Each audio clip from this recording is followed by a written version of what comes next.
बरं चला सांगा काय सुरू आहे मनात. नाही काय. हे बघ सागर, खोटं बोलायचं नाही, जे वाटतंय ते सांग. अहो सर, बाहेर पडायलाच घाबरतोय मी. का? माझे सगळे मित्र पुढे गेले आणि मागं राहिलोय तो मी एकटाच.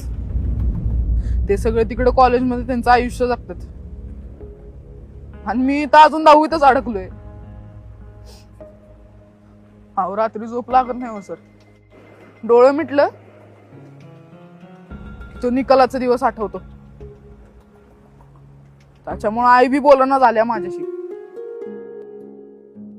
अहो तेच तर सगळ्यात जास्त वाईट वाटतंय ना. खरंच इतकं वाईट आहे का हो मी सर? हे मला सांग, ज्या दिवशी निकाल लागला त्या दिवशी सगळ्यात वाईट कोणाला वाटलं? मला. आईला.